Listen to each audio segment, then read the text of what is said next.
Welcome back to the classroom. Come on in. No late pass required. Today we are starting a brand new series as part of our reaction series. Very excited to do this as there's a number of shows that I have already watched a number of times that I absolutely love, that I would love to be able to revisit.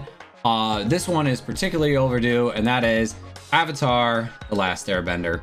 And so you guys voted in the poll on YouTube right here in the community on what you wanted to see my reaction to, and this won in an overwhelming majority. And so you guys asked for it, and so that's what I'm giving you. So this is something that I grew up watching. I watched everything all the way through when it came out. I was severely disappointed when the show first came out. That I did not get to watch the 4-part series finale of season 3 when it aired live on TV. And so what I had to do is I had to literally download it after I got back from my baseball game and wait for it to download on our old rinky-dink internet and then watch it on my little tiny iPod video. Now, if that's not dating me, I don't know what is, but I'm really excited to get into this and analyze it and critique it. Pretty much how I do, pretty much on a yearly basis at minimum. A lot of the time we go through, my wife and I will go and watch this maybe 2 to 3 times a year, and we'll do a full watch through of Avatar and Korra. And so now I get to share this with all of you guys because, like I said, this is easily one of my favorite shows of all time. I mean, once again, it's literally one of my favorite shows of all time. And so very excited to get into this. Can't wait to talk a little bit more about it. So without further ado, let's jump into season 1, episode 1 of Avatar: The Last Airbender, titled The Boy in the Iceberg.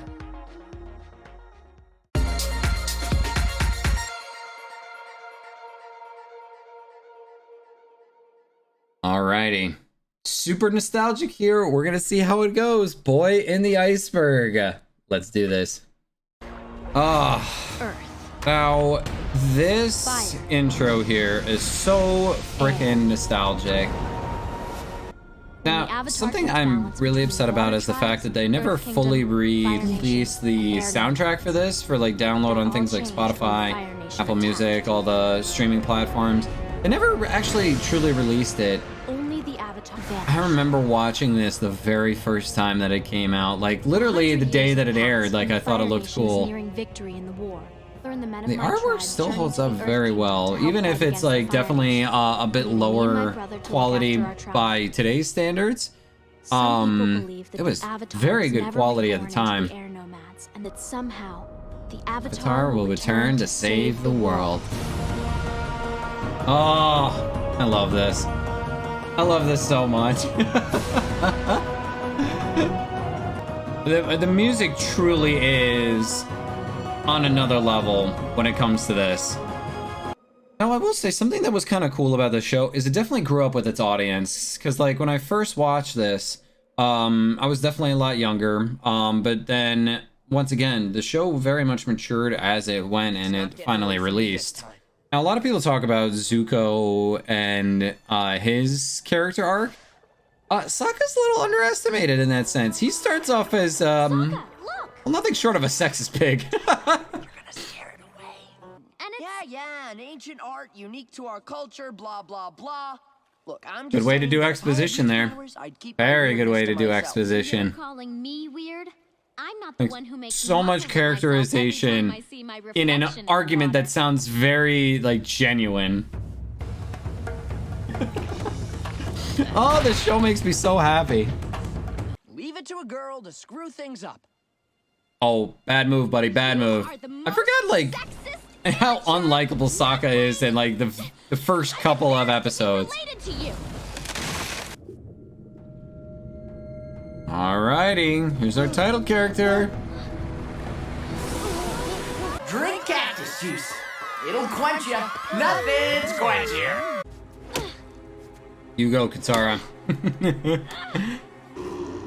And our good old buddy, old pal, the villain, Zuko. Finally. I don't want you to get too excited over nothing. I want to know what card game he's playing here. I don't need any calming tea. I need to capture the avatar. Oh, Sounds good. Zuko. Head a course for the light. Iroh's just trying to enjoy retirement. Come on, give him a break. Yeah. There's Stop it. a lot of theories that I'll get into at the very end here when we get to Korra, but dude was in the Avatar state for 100 freaking years, which kind of wreaked havoc on his body. Ask you something. Will you go penguin sledding with me? Sure. I guess. Dude has very simple pleasures. I'll give him that much. Wake up, buddy. Papa don't want to go. It doesn't want to go anywhere. You're okay. Look at that glorious bedhead. Listen, we all need an Appa in our lives. What is that thing? Don't worry, it'll wash out. Ugh. So, do you guys live around? Don't answer that. I forgot, there's a lot of sneezing jokes in this particular episode. Oh yeah, I'm sure. You just sneezed and flew 10 feet in the air. Really? It felt higher than that.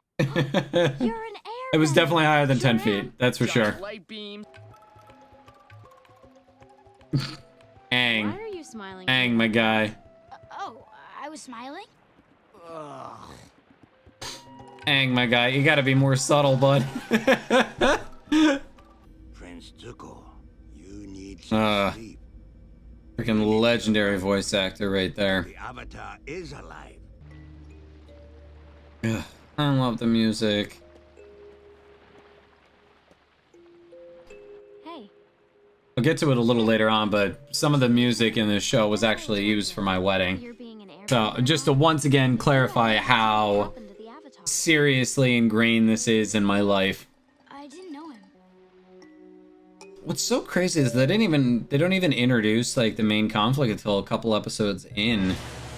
And it's all in an effort to ensure that all the characters kind of get some time to develop a little bit, which is nice.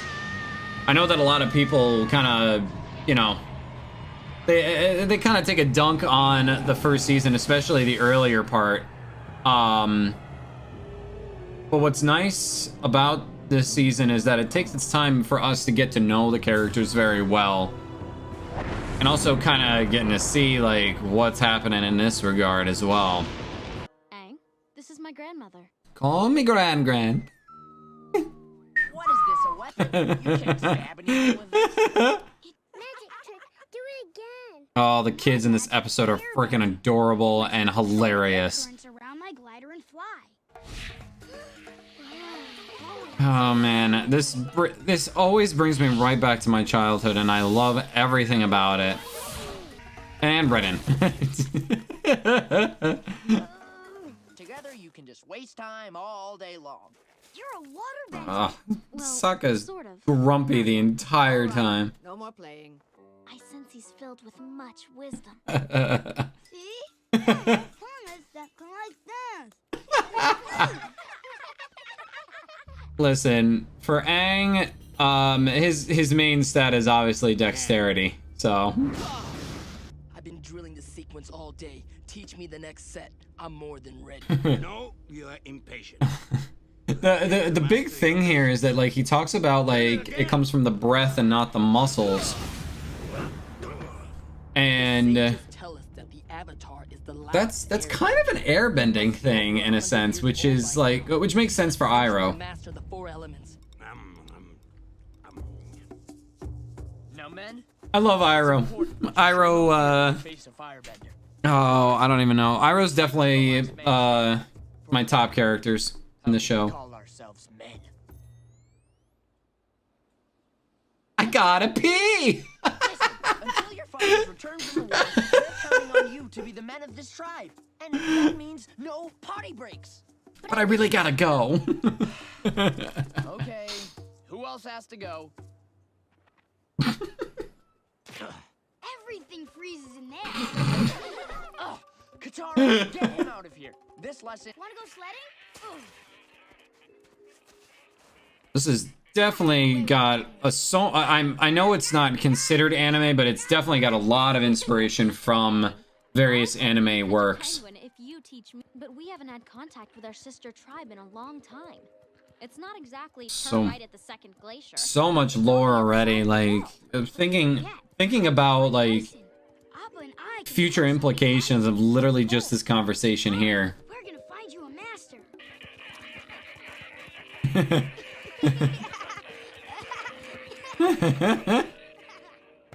Aang just thoroughly enjoying himself.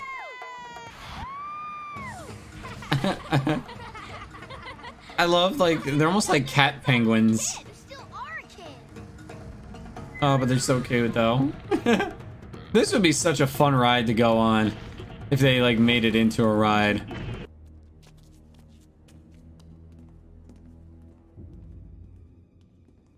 And just casually bringing them into enemy territory. But obviously, Katara knows this, but Aang doesn't really. I think it was more like 100 years. What? That's impossible. Do I look like a 112-year-old? I mean, great premise. Maybe somehow there's a bright side to all this.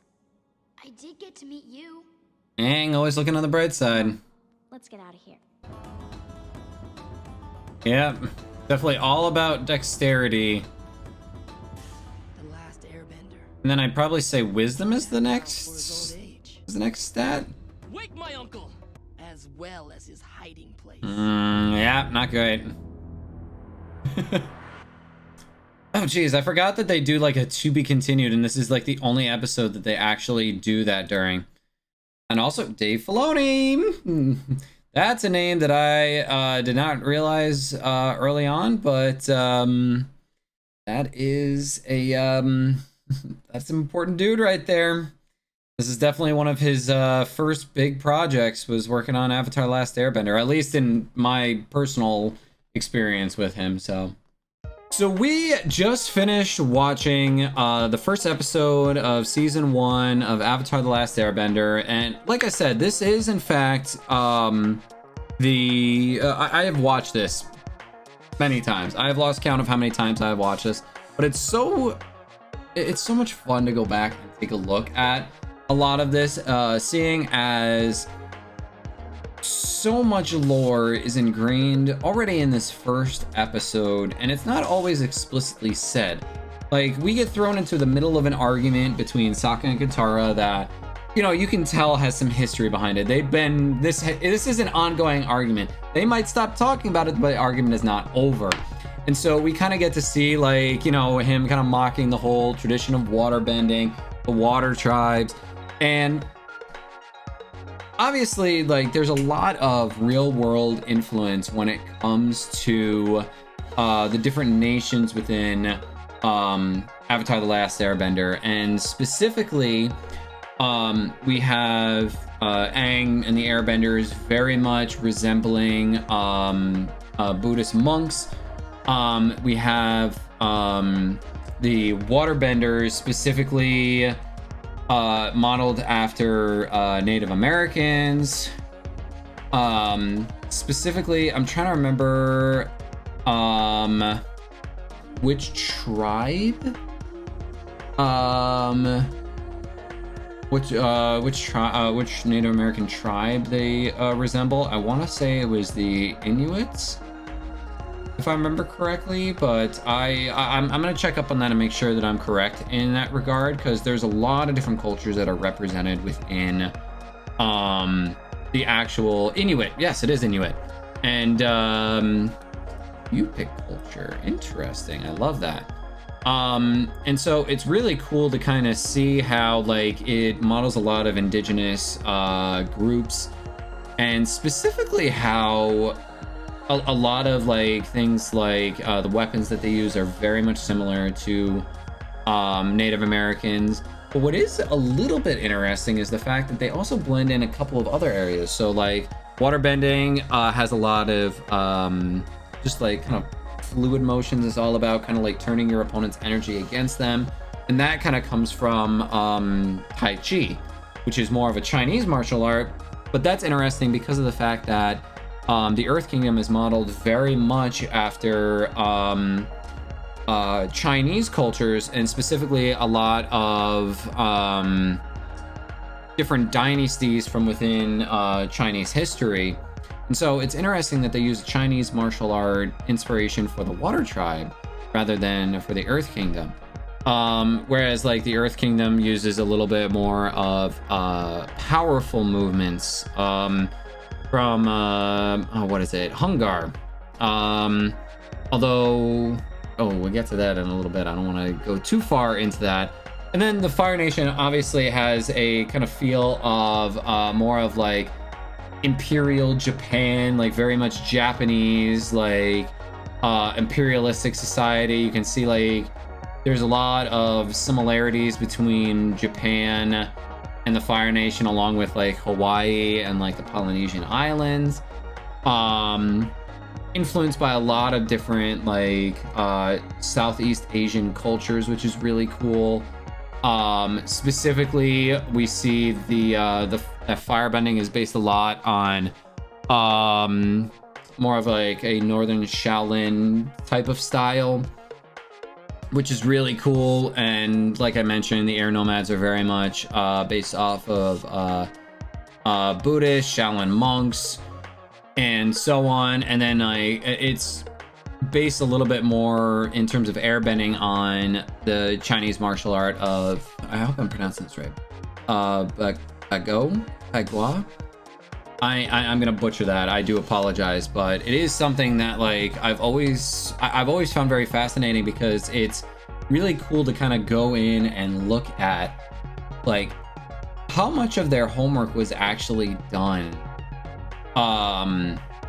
Yeah, but before even making the show, like they had to do a whole lot of world building, and a lot of that world building does end up coming into play when we start to see like some of these other cultures within the actual world of Avatar. And so it's really cool to kind of see all of this kind of coming into play here, and how like really it focuses on a number of different Asian cultures, some indigenous, Native Americans, and then combining different types of fighting styles, or even just martial arts styles. Because while airbending is a little, or not airbending, while firebending is a little more aggressive, airbending has much more of like dodge and avoid type of mentality. Waterbending is turning their opponent's energy against them. Earthbending is about a lot more of like strength and sturdy stances. And so it's really cool to kind of see like where they took that and began with it, because obviously we're not going to see any earthbenders for a couple of episodes here, but we get to see 3 out of the 4 with airbending, firebending, and waterbending in this particular episode here.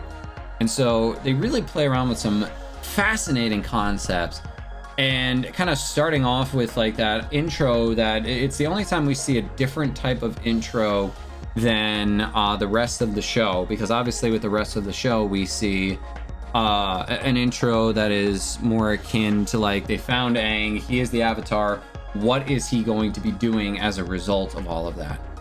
And so when we first start off looking at this episode here, we get to see a lot of characterization. Katara is very headstrong. She takes charge, but she's also unsure of herself in her waterbending, as she has never had anybody to really properly train her.